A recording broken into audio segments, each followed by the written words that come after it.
दोस्तों नमस्कार। एक बार आप सभी का फिर से स्वागत है हमारे YouTube चैनल रियल टेक पर। दोस्तों आज जो हम वीडियो बना रहे हैं ये सस्पेंशन एंड मिसलेनियस जो टॉपिक है उससे संबंधित क्वेश्चन आंसर पर हम लोग चर्चा करेंगे। ये सारे क्वेश्चन आंसर LHB से संबंधित है तथा रेल के डिपार्टमेंटल एग्ज़ाम में ये अक्सर पूछे जाते हैं, इसलिए आप लोग इस वीडियो को अंत तक ज़रूर देखिएगा। तो हम ज़्यादा समय नहीं लेते हुए इस वीडियो को शुरू करते हैं। आइए देखते हैं। पहला क्वेश्चन है लेंथ ऑफ बॉगी। दोस्तों बॉगी का मतलब क्या होता है? जैसे LHB कोच जो होते हैं उसके अंदर में 2 ट्रॉली रहते हैं, उसी ट्रॉली को हम लोग बॉगी बोलते हैं।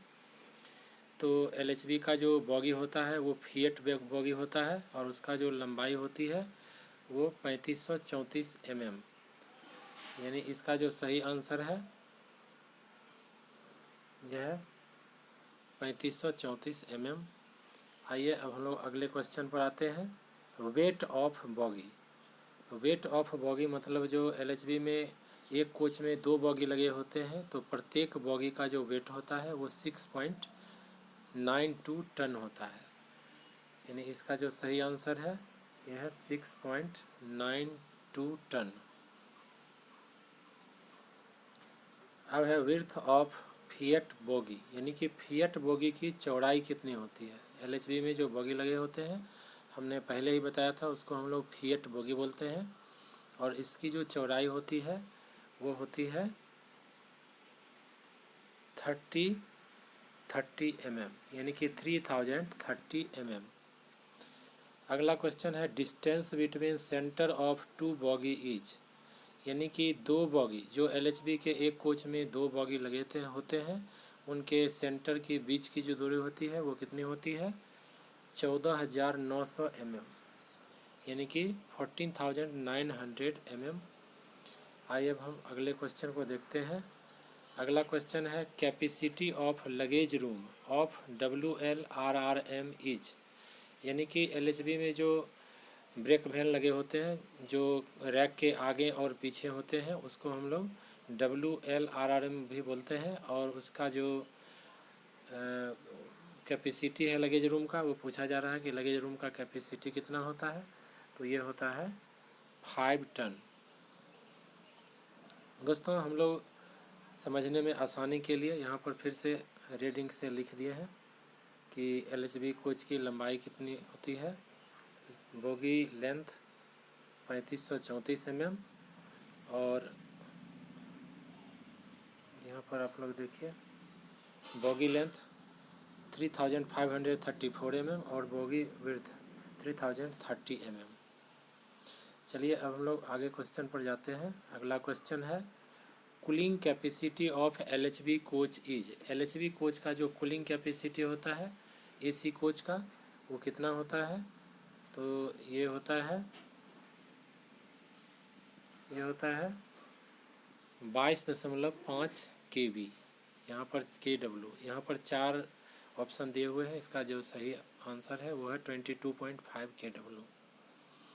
उसके बाद है T type schedule indicates. T type schedule क्या इंडिकेट करता है?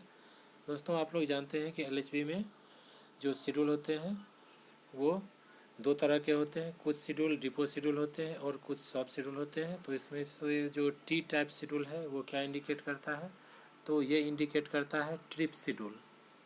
Trip schedule, T type schedule का मतलब क्या हो गया, ट्रिप शेड्यूल। दोस्तों इसमें जितने भी क्वेश्चन दिए गए हैं किसी न किसी डिपार्टमेंटल एग्ज़ाम में पूछे गए हैं। ये सारे प्रश्न बहुत ही महत्वपूर्ण है, इसलिए आप लोग इस वीडियो को अंत तक ज़रूर देखिएगा ताकि सारे प्रश्न से अवगत हो सके और डिपार्टमेंटल एग्ज़ाम में इस टॉपिक से संबंधित आपका कोई भी प्रश्न नहीं छूटे। आइए अगला क्वेश्चन है maximum limit of crack permissible for raw link silent block in depth. कहता है इसमें जो है मैक्सिमम क्रैक कितना परमिटेड है, तो यहाँ पर 4 ऑप्शन दिए हुए हैं और इसका जो सही आंसर है वह 35 mm। Now to come to next question. Next question है new thickness of primary rubber pad is. Primary rubber pad जो होते हैं उसमें जो नए होते हैं उसका थिकनेस कितना होता है, तो उसका थिकनेस होता है, प्राइमरी रबर पैड का थिकनेस होता है 36.7 mm। अगला क्वेश्चन है maximum permissible limit of crack in depth for primary rubber pad.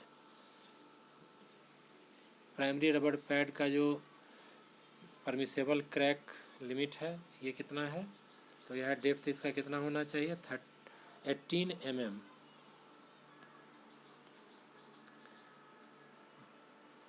अगला क्वेश्चन है if both side lateral damper removed from boggy. कहता है कि अगर दोनों ही साइड के लेटरल डैम्पर को बॉगी से रिमूव कर दिया जाए तो क्या होगा। द कोच में डिरेल्ड, द सेंटर पिवट में डिस्प्लेस, बॉलिस्टर टॉप प्लैंक में ट्विस्ट, लेटरल शॉक में इंक्रीज्ड। तो इसका जो सही आंसर है वो क्या होगा, द सेंटर पिवट में displace.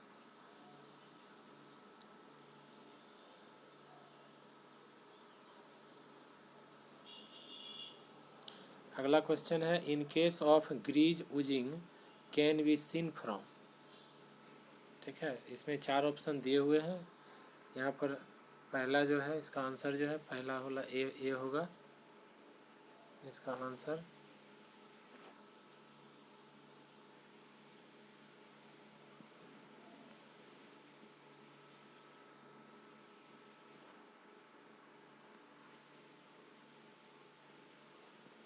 Eight front sealing ring of bearing, इसका सही आंसर है ए। अब है how much grease is required for Timken make bearing. कहता टेम्कीन मेक बियरिंग जो होता है, टेम्कीन मेक बियरिंग में कितना ग्रीज का ज़रूरत होता है, तो इसका जो सही आंसर है वो है 350 ग्राम। यानी कि टेम्कीन मेक जो बियरिंग होता है उसमें 350 ग्राम ग्रीज का ज़रूरत है। अब what is the advantage of damper.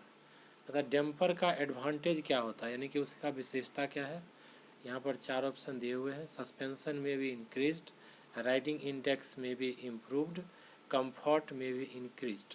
दोस्तों सस्पेंशन जो बढ़ाने के लिए और राइडिंग इंडेक्स को इम्प्रूव करने के लिए और कंफर्टेबिलिटी लेवल को बढ़ाने के लिए तीनों ही पर्पज़ से डैम्पर का प्रयोग किया जाता है।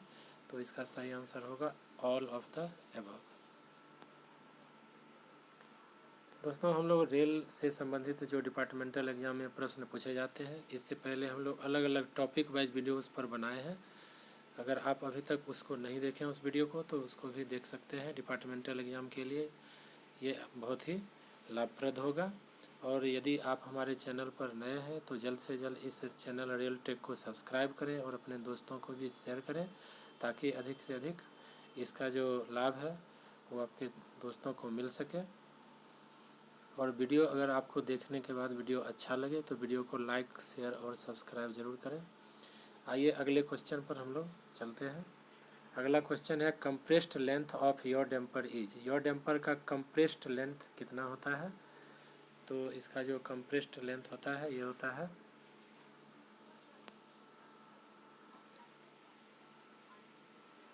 703 ±3 mm।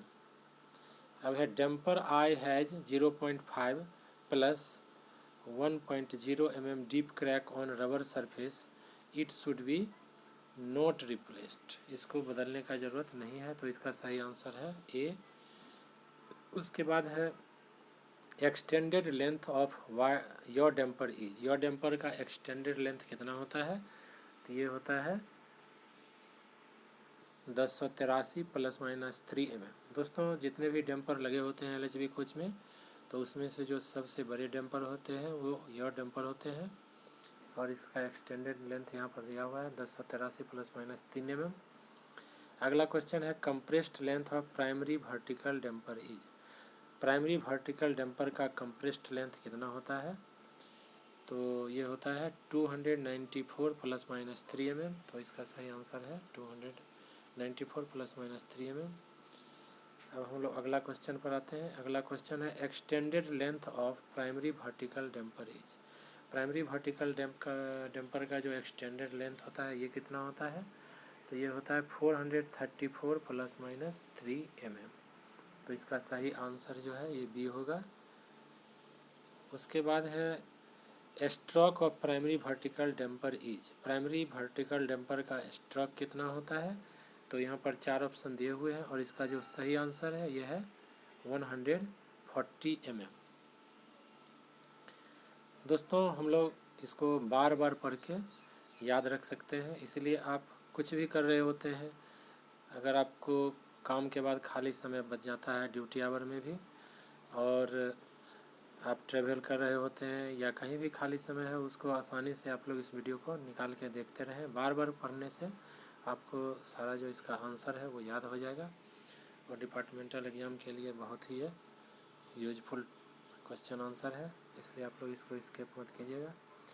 यहाँ पर हम अलग से लिख भी दिए हैं कि यहाँ पर एक है कंप्रेस्ड लेंथ, फिर उसके नीचे में 434 यह है इसका एक्सटेंडेड लेंथ, और 140 ये इसका वर्टिकल डैम्पर का क्या है, स्ट्रोक है, प्राइमरी वर्टिकल डैम्पर का स्ट्रोक है।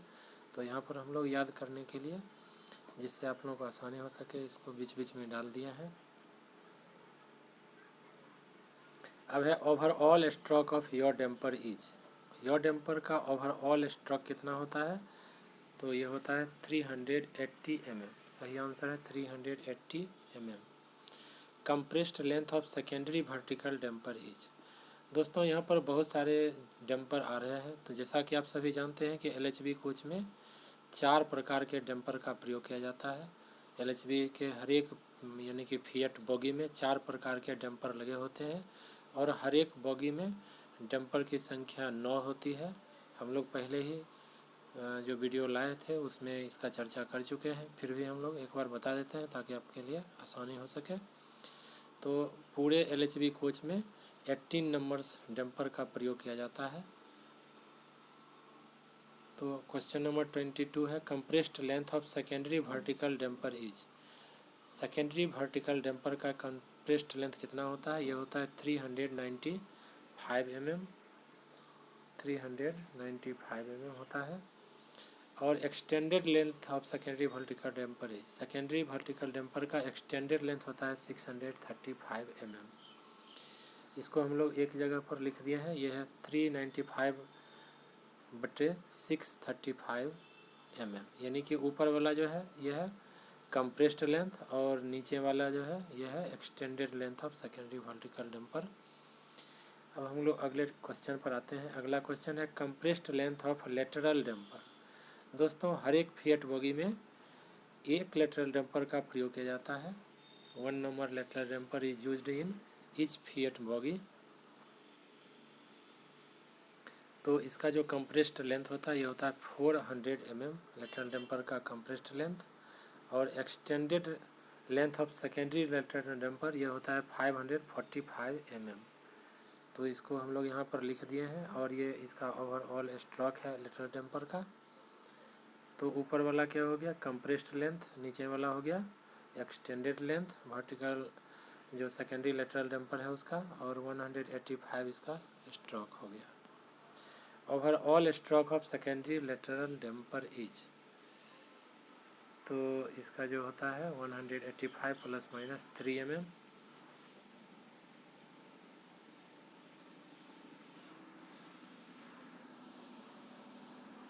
अब हम लोग अगले क्वेश्चन पर आते हैं। Capacity of under frame water tank fitted in AC3 tyre. कहता है AC3 टायर के जो कोच होते हैं LHB में, उसमें अंडर फ्रेम वाटर टैंक का कैपेसिटी कितना होता है, तो इसका कैपेसिटी होता है 685 लीटर। अब है capacity of water tank provided in toilet for emergency. Toilet में जो इमरजेंसी के लिए वाटर टैंक दिए होते हैं उसका कैपेसिटी कितना होता है, तो इसका कैपेसिटी होता है 100, इसका कैपेसिटी है 30 लीटर। दोस्तों इसका कैपेसिटी क्या है 30 लीटर, 30 लीटर। अब है the CBC fitted on LHB coach has.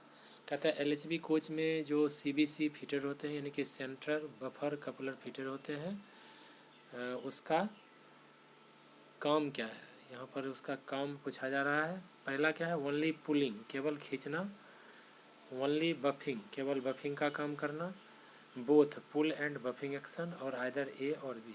तो जो इसका सही आंसर है वह है both pull and buffing action, इसका काम दोनों होता है। अब what kind of maintenance is used for rolling stock is, कहता है रोलिंग स्टॉक में कितने तरह के मेंटेनेंस किए जाते हैं। तो इसमें पहला है ब्रेक डाउन मेंटेनेंस और दूसरा है प्रिवेंटिव मेंटेनेंस। तो दोस्तों ये दोनों ही मेंटेनेंस रोलिंग स्टॉक का किया जाता है किसी भी कोच का।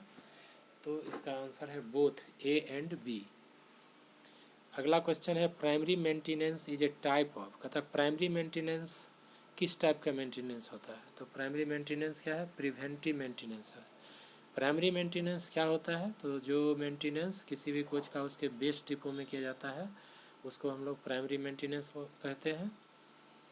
तो प्राइमरी मेंटेनेंस क्या हो गया, प्रिवेंटिव मेंटेनेंस।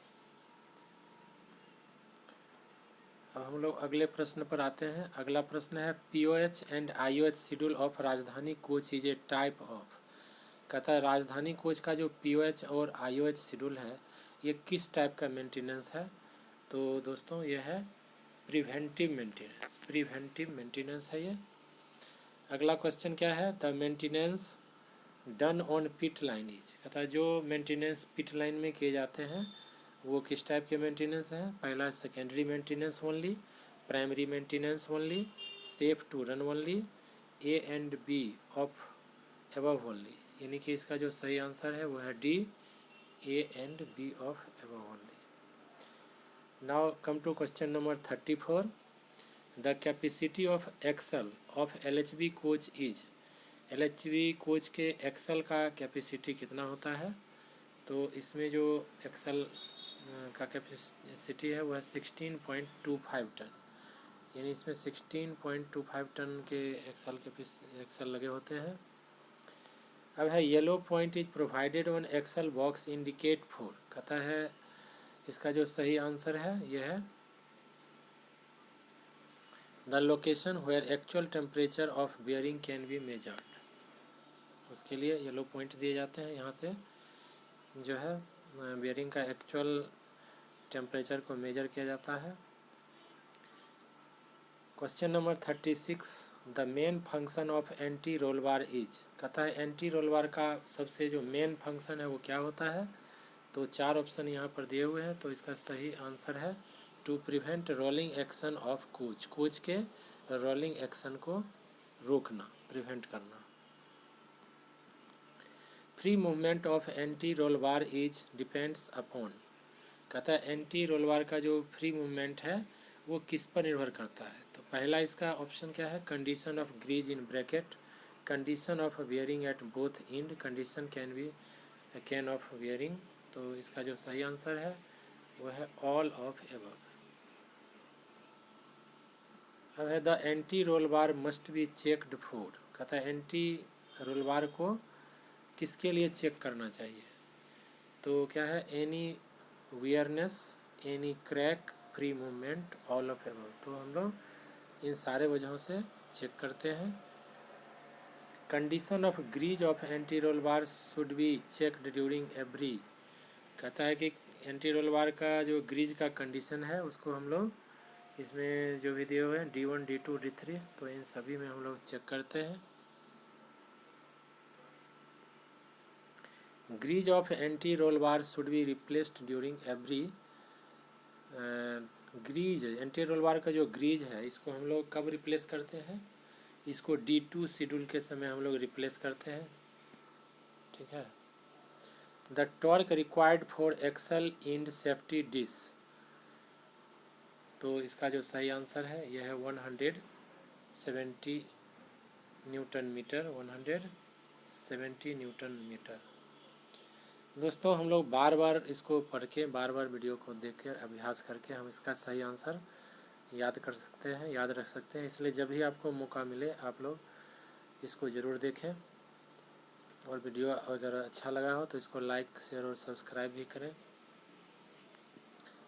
कहता है wheel tapping is done to detect, कहता है व्हील टेपिंग हम लोग क्यों करते हैं, क्या चीज़ डिटेक्ट करने के लिए व्हील टेपिंग करते हैं। तो यह है एनी हेयर क्रैक, कोई भी हेयर क्रैक अगर हो तो उसको डिटेक्ट करने के लिए हम लोग व्हील टेपिंग करते हैं। अब है shelling on a wheel set the reason में बी, कहता है व्हील सेट पर जो सेलिंग आता है, व्हील सेलिंग का जो प्रॉब्लम आता है LHV व्हील में, इसका रीज़न क्या है? WSP system hot function properly, not function properly होना चाहिए, यहाँ पर हॉट गलती से लिखा गया है। ब्रेक कैलिपर में जाम्ड, वन और बोथ ब्रेक सिलेंडर में डिफेक्टिव। तो इसका जो सही आंसर है वो है ऑल एबव। अब है how much selling on a wheel can be allowed, कहता है एक व्हील पर कितना सेलिंग अलाउड है? तो यह है 30 mm, 30 mm जो रहने से इसको हम लोग अलाउ कर सकते हैं। Control arm fitted with help of, control arm जो है किसकी सहायता से फिट रहता है? तो 6 bracket, 6 safety plate and 6 bolt.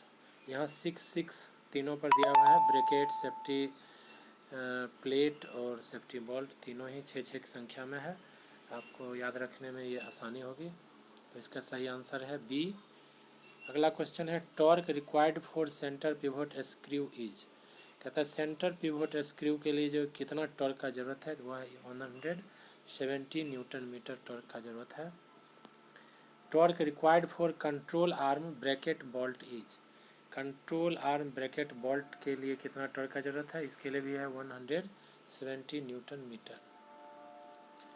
During air brake testing if pressure rise in BP and FP gauge it means, तो इसका जो सही आंसर है यह non return valve defective. Non return valve जो होता है NRV डिफेक्टिव होने से ही क्या होता है, ये प्रॉब्लम होता है।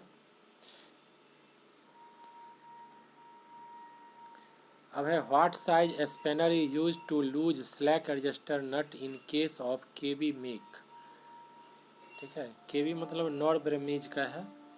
तो नॉर ब्रेमीज का होने से SAB नट खोलने के लिए कितना साइज का स्पैनर चाहिए? तो इसके लिए चाहिए AF36, इसका सही आंसर है AF36।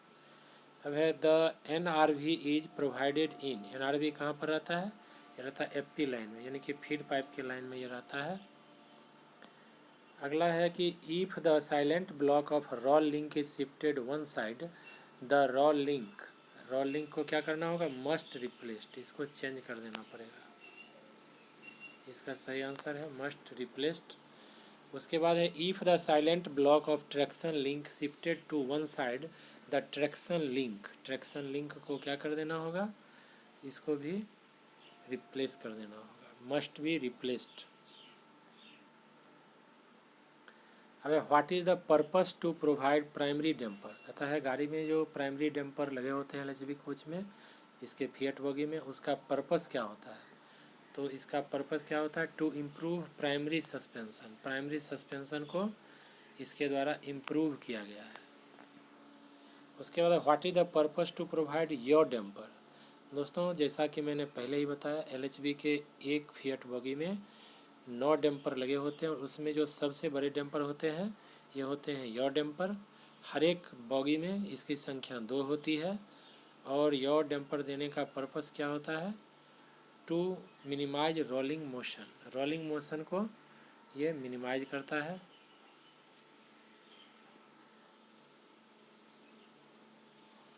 अब है the gangway bridge mounting provided for, gangway bridge mounting provided for, तो जो इसका सही आंसर है ये क्या है? To provide a bridge between two coach, to provide a bridge between two coach, तो सही हो गया इसका A option. The spring leaf is provided for, spring leaf किस लिए दिया रहता है? तो क्या है? To keep the fall plate in correct position, इसके लिए स्प्रिंग लीफ का प्रयोग किया जाता है। अगला क्वेश्चन है the supporting bracket of gangway bridge mounting should be checked for, तो इसको हम लोग क्यों चेक करते हैं? तो ये चेक करते हैं ऑल ऑफ एबव, यहाँ पर 3 ठो कारण दिया है, कोरोडेड, ब्रोकन और loose, intact of all bolt. तो हम लोग ये चारों पर्पज़ से इसको चेक करते हैं, कहीं कोरोडेड तो नहीं है, कहीं ब्रोकन या लूज तो नहीं है, या सारे नट बोल्ट अवेलेबल है या नहीं है, यानी कि इंटैक्ट है या नहीं है। तो इसका सही आंसर क्या है? ऑल। अब है the items of gangway bridge mounting should be check during, तो इसको हम लोग कब चेक करेंगे? D2 शेड्यूल के दरमियान इसको हम लोग चेक करते हैं। अब why only one lateral damper is provided on each boggy. कहता है कि केवल हर एक जो F8 बॉगी होते हैं उसमें केवल एक ही लेटरल डैम्पर का प्रयोग किया गया है। तो ऐसा क्यों किया गया है? तो इसका यहाँ पर 4 ऑप्शन है और जो सही ऑप्शन है वह है it can control both side lateral movement. कहता है ये चूँकि दोनों साइड के लेटरल मूवमेंट को कंट्रोल कर लेता है तो इसलिए एक ही दिया जाता है।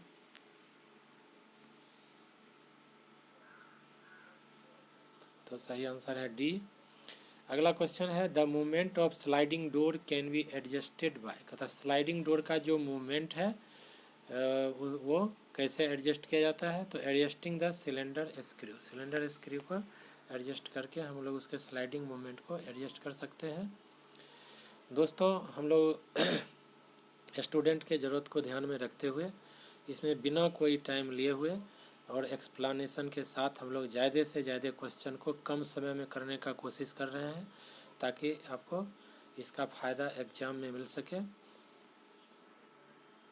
इसलिए आप लोगों को सारा क्वेश्चन को बार बार देख के जो है एक बार में याद नहीं रह सकता है, तो इसको हम लोग जब भी मौका मिले बार बार देख के याद रख सकते हैं, क्योंकि ये सारे प्रश्न डिपार्टमेंटल एग्ज़ाम के लिए बहुत ही महत्वपूर्ण है। हम लोग डिपार्टमेंटल एग्ज़ाम के लिए इसी प्रकार बहुत सारे वीडियो बनाए हैं और आप हमारे चैनल को सब्सक्राइब करने के बाद वीडियोज़ में जाके उस सारे वीडियो को देख सकते हैं। और ये जो क्वेश्चन आंसर हैं और जो बहुत सारे जो इन्फॉर्मेटिव वीडियो इस पर डाले हुए हैं, ये सारे जो वीडियो है आप लोगों के लिए बहुत ही यूजफुल होगा और डिपार्टमेंटल एग्ज़ाम में जो भी प्रश्न आएंगे वो छूटेंगे नहीं। इसलिए आप लोग हमारे चैनल को जल्द से जल्द सब्सक्राइब करें। नंबर 61, क्वेश्चन नंबर 61 है the toothed belt is provided on. तो ये कहाँ पर रहता है टूथेड बेल्ट? तो ये रहता है only on vestibule door. For the free movement of sliding the vestibule door. कहता है कि वेस्टिब्यूल डोर जो होता है उसके for free movement of sliding and vestibule door. कहता है वेस्टिब्यूल डोर और स्लाइडिंग डोर इसके फ्री मूवमेंट के लिए क्या करना चाहिए? तो while should be provided on shaft. कहता जो इसके शाफ्ट है उस पर वाइल देना चाहिए ताकि ये आसानी से मूव कर सके। अगला क्वेश्चन है how many emergency windows are provided on a coach. एक कोच में कितने इमरजेंसी विंडो का प्रयोग किया जाता है? तो दोस्तों इसका जो सही आंसर है वह है 4, यानी कि 4 number emergency windows are provided on a coach. अब how can you identified the emergency window. कहता है कोच में इमरजेंसी विंडो को हम लोग कैसे आइडेंटिफाई करते हैं, कैसे पहचानते हैं कि ये इमरजेंसी विंडो है? तो पहला है provided with red colour handles. कहता है उसमें रेड कलर का हैंडल दिया रहेगा और provided with stickers on each emergency window. हर एक इमरजेंसी विंडो पर स्टिकर सटे होंगे, तो दोनों ही इसमें रहते हैं। तो इसका जो सही आंसर है क्या है? A and B of above. अगला क्वेश्चन है द FRP पैनल आर। कहता है FRP पैनल जो होता है, FRP का मतलब क्या होता है? Fibre reinforced plastic. और इसका जो यूज किया गया है इसलिए किया गया है कि ये फायर रिटार्डेंट होते हैं, यानी कि जब किसी वजह से कोच में आग लग जाती है तो ये जो है फायर रिटार्डेंट का काम करेगा। तो ये फायर रिटार्डेंट होता है। सही आंसर है ए। अब है curtains and rexine seat provided on LHB coach are. कहता है LHB कोच में जो पर्दा, यानी कर्टन मतलब क्या? पर्दा, और जो रेक्सिन का प्रयोग किया जाता है, रेक्सिन सीट्स, ये क्या होते हैं? ये भी फायर रिटार्डेंट होते हैं। तो हो जाएगा fire retardant. How many underslung water tank are provided on ACCN coach. ACCN coach में कितने अंडरस्लंग वाटर टैंक का प्रयोग किया गया है? तो किया गया है 3, यानी कि 3 नंबर्स अंडरस्लंग वाटर टैंक जो है हर एक कोच में रहते हैं। How many underslung water tank are provided on WLRRM। WLRRM ये गार्ड ब्रेक वैन होते हैं और ये कोच के दोनों रैक में जो दोनों साइड का जो लास्ट कोच होता है उसमें रहता है। और इसमें 1 नंबर, इसका सही आंसर क्या है? 1। इसमें ज़्यादा पैसेंजर नहीं रहते हैं तो इसलिए इसमें केवल एक ही अंडरस्लंग वाटर टैंक दिए रहते हैं। अब है what is the capacity of underslung water tank provided on WLRRM। कहता है जो WLRRM में अंडरस्लंग वाटर टैंक लगे होते हैं उसका कैपेसिटी कितना होता है, तो उसका कैपेसिटी होता है 450 लीटर। अब है what is the purpose to provide water level indicator on water tank. कहता वाटर टैंक में वाटर लेवल इंडिकेटर देने का पर्पस क्या है, तो दोस्तों इसका पर्पस तो एक ही हो सकता है, अवेलेबिलिटी ऑफ वाटर को चेक करना कि टैंक में पानी है अथवा नहीं है, उसी को हम लोग इसके द्वारा चेक करते हैं, अवेलेबिलिटी ऑफ वाटर।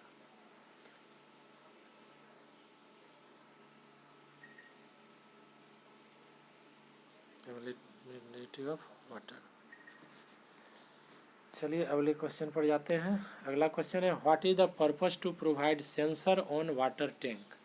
कहता है वाटर टैंक में सेंसर देने का पर्पस क्या है, तो इसका पर्पस है to provide signal to pump control, pump control को सिग्नल दे सके ये सेंसर की उसमें अब कितना पानी बचा है। The sensor is provided on, sensor जो है कहाँ प्रोवाइड किए जाते हैं, तो वन वाटर टैंक, केवल एक ही वाटर टैंक में सेंसर दिए जाते हैं। The pump control so empty even the water tank is full of water, it means कहता पंप कंट्रोल में जो है सो रहा है एम्प्टी यानी कि खाली है, लेकिन क्या है even water tank is full of water, लेकिन वाटर टैंक में वाटर भरा हुआ, तो क्या हो सकता है, ये हो सकता सेंसर में डिफेक्टिव, सेंसर डिफेक्टिव हो सकता है, इसी की वजह से ऐसा शो करेगा। If the primary spring of an axle box is weak it can be identified by. कहता है अगर किसी एक्सल बॉक्स का प्राइमरी स्प्रिंग वीक है, कमज़ोर है, तो उसको हम लोग कैसे आइडेंटिफाई करेंगे, तो इसको आइडेंटिफाई करेंगे measuring of deflection of primary spring, primary spring के डिफ्लेक्शन को मेजर करके हम लोग चेक करेंगे। अगला है if the luggage door top stopper is missing. कहता है अगर किसी लगेज डोर का जो टॉप स्टॉपर है वो मिसिंग है, तो क्या होगा, the luggage door lock will not operate, तो लगेज डोर लॉक जो है ऑपरेट नहीं होगा। अगला क्वेश्चन है if the dump valve continuous venting the reason में भी। कहता अगर डंप वॉल्व कंटिन्यूस वेंटिंग कर रहा है तो इसका कारण क्या होगा, तो इसका कारण हो सकता है WSP इज डिफेक्टिव, यानी कि WSP में कोई खराबी हो सकती है। अब what is the corrective action if dump valve is venting continuously. कहता अगर डंप वॉल्व कंटिन्यूसली वेंटिंग कर रहा है तो उसका करेक्टिव एक्शन क्या होगा, तो इसका करेक्टिव एक्शन होगा pull out dump valve connector and reconnect. The dump valve works only during. कहता डंप वॉल्व जो है ये कब वर्क करता है, तो ओनली सर्विस एप्लीकेशन के दरमियान में ये वर्क करता है। अब है if the speed of all axle is same and emergency braking is applied the dump valve will be. Question को हम लोग एक बार फिर से पढ़ते हैं। दोस्तों एग्जाम में जो भी प्रश्न आते हैं उसको आप लोग अच्छी तरह से पढ़ के पहले कंफर्म हो जाइए, तब उसका आंसर दीजिए ताकि आप सही आंसर दे सकें। कई बार हड़बड़ी में गलत आंसर भी दिया जाता है। If the speed of all axle is same in emergency braking is applied the dump valve is, क्या हो जाएगा, इसका सही 4 ऑप्शन दिया हुआ है, इसका सही answer definitely respond, dump valve जो है डेफिनेटली रिस्पॉन्स करेगा।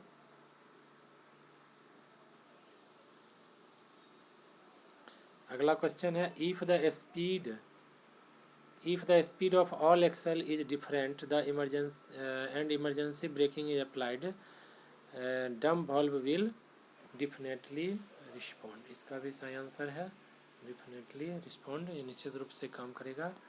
If the speed of all axle is different in a coach during the emergency braking the dump valve will be respond, तो इसका क्या है सही answer, all dump valve of coach. अब है the correct action of axle box filling by manually is. कहता है manually axle box को फिलिंग करने का करेक्ट एक्शन क्या है। तो यहाँ पर पहला क्या है, hold the brake, hold the bare hand of the axle box for 5 minute. कहता है खाली हाथ, यानी कि खाली हाथ एक्सल बॉक्स को हम 5 मिनट के लिए फिलिंग करेंगे। Hold the bare hand on axle box for some time, instant touching of axle box by bare hand, all above. तो इसका जो सही आंसर है all of above. If only one wheel set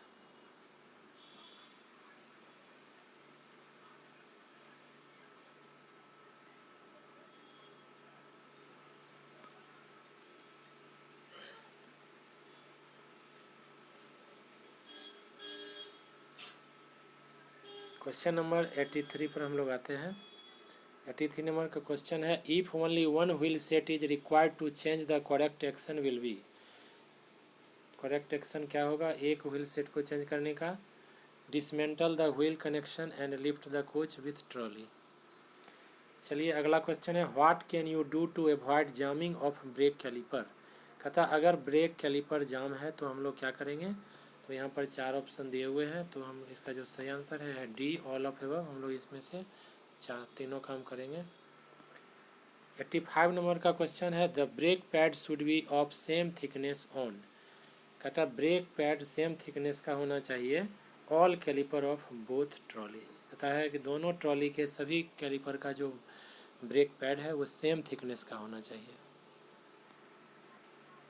अब है, if difference in thickness of brake pad is appear the reason could be. कहता है अगर थिकनेस जो है ब्रेक पैड का डिफरेंट है तो रीजन क्या हो सकता है। तो यहाँ पर 4 ऑप्शन दिए हुए हैं और इसका सही आंसर है any of the above. Okay, if the brake pad are wearing out in taper condition the reason could be. इसका रीजन क्या हो जाएगा, the mounting bush of caliper unit is perished on crack और crack. Okay, question number 88 है, if heavy scratch mark are appears on brake disc the reason could be. इसका reason क्या हो सकता है, ये रीजन है the foreign particle present between brake pad. Brake pad के बीच में कोई बाहरी पार्टिकल आ गया होगा, इसकी वजह से ऐसा हो सकता है। अगला क्वेश्चन है question number 89, if the brake pad are wearing out in taper condition the correct action will be. Correct action क्या होगा, इसका भी 4 ऑप्शन दिया होगा, यहाँ पर 4 दिया हुआ है और इसका जो करेक्ट है यह नन ऑफ दीज।